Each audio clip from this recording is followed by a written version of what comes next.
यानी हमारी कमियां। 1 घंटा 2 घंटा तकरीरें की, पूरी रात कौम को समझाया, स्टेज से उतर कर झगड़ा किया।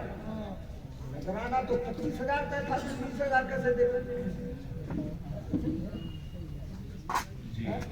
नजराना तो 25,000 था, 50,000 था। प्लेन का टिकट था, वो तुमने नहीं दिया, वो तुमने नहीं दिया। होता कि नहीं होता? जी। वो लोग जब इस बात को सुनते हैं कि अभी तो हमें ये बता रहे थे, तरके दुनिया सिखा रहे थे, बदल हुए कि नहीं हुए? बदल हुए।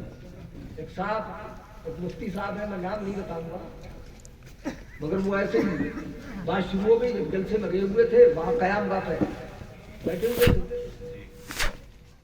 तो वो बात चल रही थी, तो उन्होंने तब कर कहा कि मेरी बात समझ में नहीं आती कि तकरीर का नजराना करना तय ये जायज क्यों नहीं है?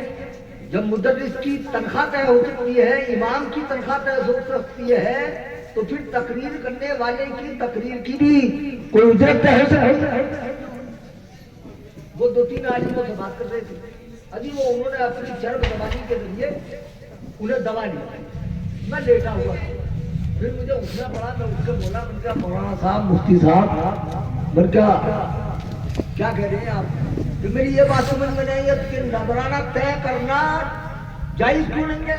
जब मुदर्रिस की तनख्वाह तय करना जायज है, इमाम की तनख्वाह तय करना जायज है, तो फिर तकरीर करने के लिए तकरीर करने वाले मुकद्दिर की भी कोई उजरत तय करना चाहिए। तो मैंने कहा आपको ये मालूम है कि मुदर्रिस की तनख्वाह तय की दी गई, क्यों जायज हुआ? ये जायज नहीं था। दीन का काम दुनिया के लिए नहीं, बल्कि अल्लाह उसके रसूल के लिए किया जाता है, आखिरत के लिए किया जाता है। जो पैसे के लिए किया जाएगा वो काम समाप्त नहीं होता है, समाप्त पाओ या दुनिया पाओ, और दीन वो होता है जिस पर अल्लाह समाप्त होता है।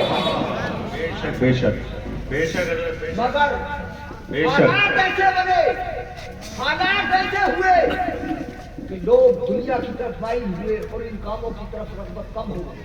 तो अब दीन के काम को चलाने के लिए, भाई नमाज पढ़ाने के लिए इमाम चाहिए कि नहीं चाहिए?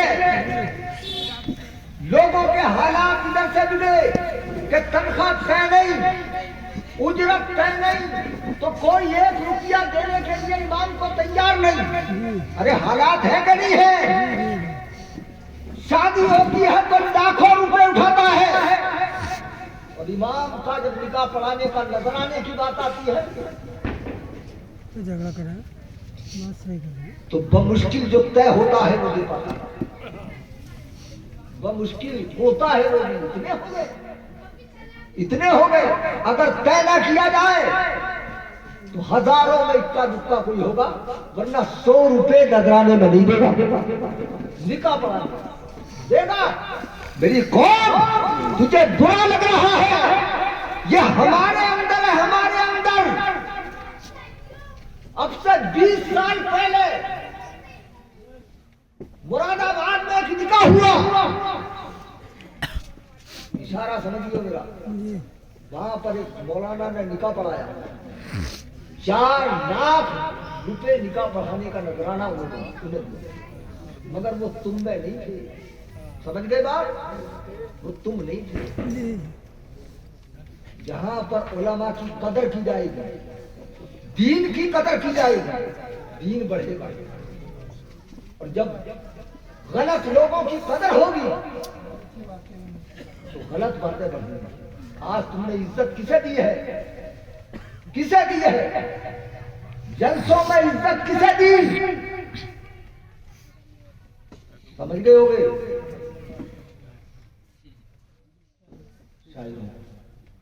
नाक पढ़ना इबादत है, मगर ये इस तरीके से थोड़ी इबादत है।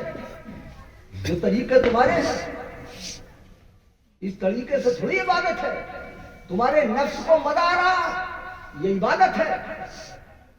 ऐसी नाक जो नफ्स सुनना नहीं चाहता, मगर तुम मोहब्बत रसूल में उसे सुनो, ये इबादत है। नाक पे मजा थोड़ी आता है, उसकी आवाज पे मजा आता है। उसके ढंग पे मजा आता है। अगर नाक पे मजा आता तो फिर आवाज जैसी भी होती तुम तो झूमते, मगर आवाज अच्छी नहीं है, साज अच्छा नहीं है तो तुमसे चल रही है, तो तुम्हें नाक कहाँ अच्छी है। अल्लाह तुम्हें तौफीक अता फरमाए। हमारे जलसों का हाल बिगड़ गया, तो ये मजबूरियां थी जिनकी वजह से मुताखिरीन उलमा ने पढ़ाने वालों की तनख्वाह तय की, इमामों की तनख्वाह तय की। इस जरूरत शरी की वजह से जमात का रास्ता हुआ, तो मैंने मुफ्ती साहब से कहा, मुफ्ती साहब ये बताओ तुम्हारी तकरीर की क्या जरूरत है?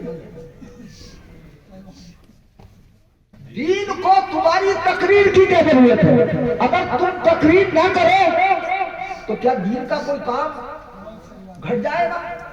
मुझे तो ऐसा लग रहा कि अगर तुम्हारी तकरीर ना हो तो थोड़ा बहुत दीन का काम बढ़ जाएगा, क्योंकि जो नजराना तुम्हें दिया है उस नजराने से एक बच्चा पूरे साल पढ़े। जरूरत शरीर की वजह से वो थी, तुम्हारी तकरीर की क्या जरूरत है? तो फिर खैर वो माने और मानकर बोले, फिर वो और लोग चले गए थे, मैं वो रह गए। तो उन्होंने कहा कि लोगों का हाल ही ऐसा हुआ। मैं पहले गा गा कर तकरीरें नहीं करता था, तो अगर किसी को मैंने समझा बुझा के इस बात के लिए तैयार भी कर लिया कि मुझे दावत दे दे, तो उसने बुला लिया, तो फिर उसको या तो मस्जिद से निकाल दिया अराकीन ने कि कैसे आदमी को बुलाया, और दोबारा बुलाने का तो सवाल ही पैदा नहीं होता।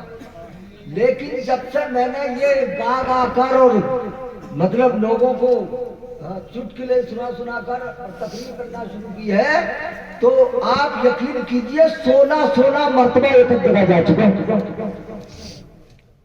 मेरी कौन पता चला कि तुम इज्जत देते हो गलतकारी को, तुमने दीनदारी को इज्जत नहीं दी। अगर दीनदारी को इज्जत देते तो तुम्हारे स्टेजों पर गजलिए नहीं आते, तुम्हारे स्टेजों पर नाटकबाज नहीं आते, तुम्हारे स्टेजों पर दीनदार उलमा आते, परहेजगार उलमा आते, और जब उनकी परहेजगारी के साथ उनकी गुफ्तगू तुम्हारे कानों तक पहुंचती, अल्लाह तुम्हारे दिल की दुनिया को तकदीर। तुम समझते हो कि यही उलमा है जो स्टेज पे आया वही आलिम है। मैं कहता हूँ जो आलिम है तुम उन तक पहुंची नहीं रही, वो तो बेचारे पढ़ा रहे हैं, उन्हें कोई नहीं जान रहा। उन्हें सब ये समझ में कि ये तो कुछ जानते ही नहीं है, मदरसे में पढ़े रहते कामयाब तो ये लोग,